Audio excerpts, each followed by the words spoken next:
बिस्मिल्लाहिर्रहमानिर्रहीम। आज जो हमारा टॉपिक है वो है ग्राम्स लॉ ऑफ डिफ्यूजन। तो इसकी डेफिनेशन की तरफ आते हैं। सबसे पहले है the movement of gas molecules from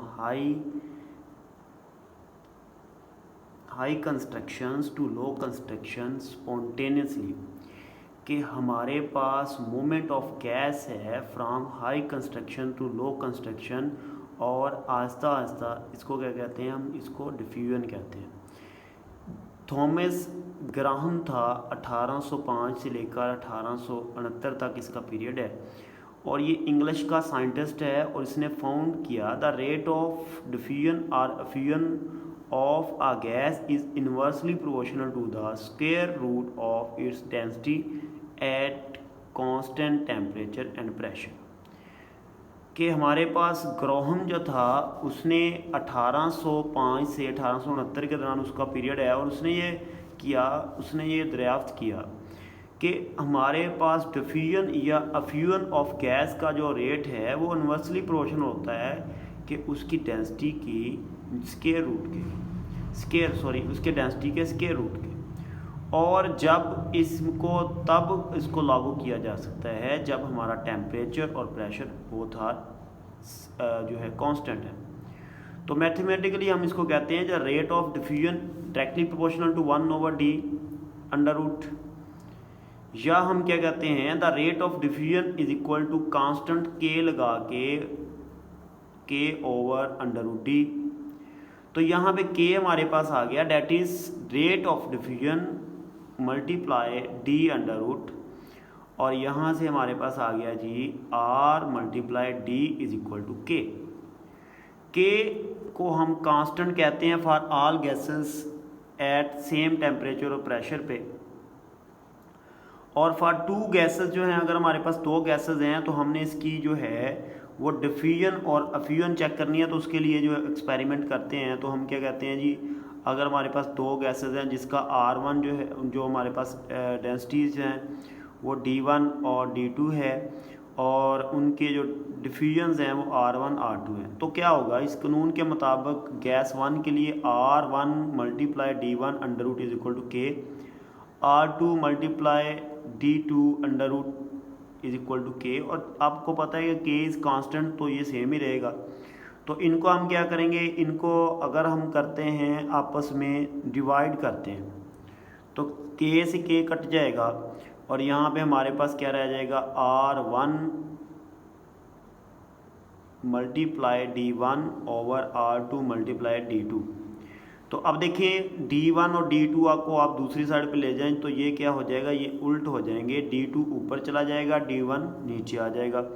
तो यहाँ पे हमारी एक इक्वेशन अब आ गई है, that is R1 R2 as density directly proportional to molar mass, then जो हमारा R1 ओवर R2 है is equal to molar mass 2 over molar mass 1।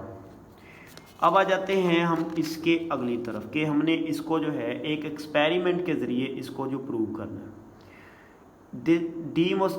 Demonstration of Graham's law or experimental verification में हम क्या करते हैं कि हमने 100 सेंटीमीटर लॉन्ग की ग्लास ट्यूब लेनी है, विच इज़ जो है वो कि हमारे पास ओपन है बोथ साइड से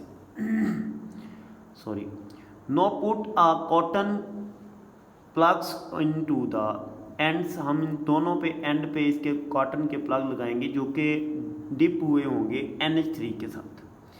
एक हमने NH3 लगाया, दूसरी तरफ हमने HCl लगाया।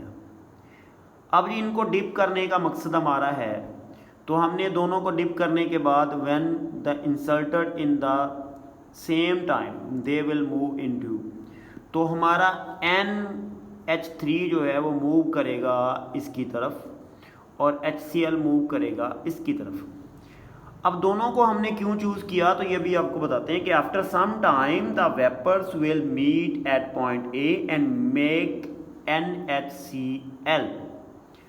तो ये यहाँ पे NH3 जो है यहाँ पे आएगा, HCl यहाँ पे आएगा, तो ये दोनों में एक केमिकल रिएक्शन करने के बाद NH4Cl बनाएंगे, that is a dense white flame. जो हमारे पास जो है डेंस वाइट फ्यूम है। तो इसको हम इजीली देख सकते हैं कि यहाँ पे क्या बन रहा है, हमारा फ्यूम बन रहा है जो कि गाढ़ा वाइट है। Now calculate the density travel by HCl and NH3। Distance हमने अब कैलकुलेट करना है, डेट इज़ 40.5 सेंटीमीटर एंड 59.5। तो हमने यहाँ पे फार्मूला लगाया कि R1/R2 is equal to M2/M1। और यहाँ पे R1 के हमारे पास क्या RNH3 और R2 है RHCl। तो M उसका HCl और M नीचे आ गया जी NH3। तो डेट इज़ R जो हमारे पास इन दोनों का रेशो जो है वो आएगी 36.5 और बटा 7। तो यहाँ पे देखें जी हमारे पास 17 आया। अब आपका ये है कि इनका मोलर मास कैसे निकालते हैं। हाइड्रोजन 1 है, क्लोरीन 35.5 और 36.5 ये हो गया, और NH3 3 कार्बन हाइड्रोजन के और एक नाइट्रोजन का, डेट इज़ 14, तो 17 ये आ गया। तो यहाँ से 1.4 आ गया हमारे अंडर रूट होने के बाद। अब हम इसकी वैल्यूज़ लगाएंगे तो ये देखें इसकी वैल्यू भी 59.5 over 40.5 that is 1.46, that is are constant are equal. So we prove that these values always remain constant, and we also prove that the law of Graham's diffusion also proved.